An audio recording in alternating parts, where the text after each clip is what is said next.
خپله باندې په دې نیکۍ باندې عمل نه کوي نورو خلک د بدۍ نه رامنې کوي خو پخپله د بدۍ نه رامنې کېږي دې باره کې اسامه بن زید رضی الله تعالی عنه فرمایي وایي جناب رسول الله صلی الله علیه وسلم فرمایل چې قیامت کې به یو سړی جهنم ته راوستلی شي او جهنم ته به ورواړتولی شي او چې کله ورواړتولی شي د انسان دا کلمې به بار ته راوځي او بدبوی به شروع کړي او جهنمین به ول راشي چې هلکه ته خو پلانکي دی چې موږ ته به د نیکۍ حکم کوو دا به ورته وایي چې واقعه او هلکه ته خو پلانکي دی چې موږ به د بدۍ نه منې کولو د ورانو کارونه دا به ورته وایي چې واقعه نو وایي تاسو مې د نیکۍ دعوت درکاوه خو پخپله مې نیکي نه کوله تاسو مې د بدۍ نه منې کولی خو پخپله به چې کوم دی ما هغه بدي کوله نو د دې د وجې نه کلمې به جهنم کې راوځي او دا به د خپلو کلمو ورسې ګرځي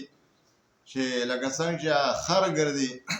په هغه ژرنده باندې دغه شان به چې کوم دی هغه انسان چې کوم انسان نورو ته وینا کوي لهذا مقررین حضرات یا مبلغین حضرات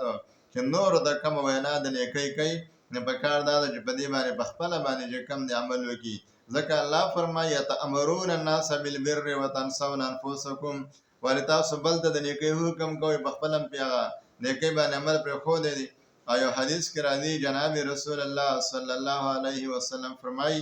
چې کله د جهنم ته لاړم ما جهنم کې داسې خلک ولیدل چې د هغې د ژبې د اور په قنچینو باندې پرې کېدلې د اور په قنچینو نو ما تپوس وکړو چې دا کم خلک دي نو ما ته وویلی شو چې ستا د امت مقررین حضرات دي چې خلکو ته تقریر او نصیحت او وعظ خو کوي خو پخپله په هغې باندې عمل نه کوي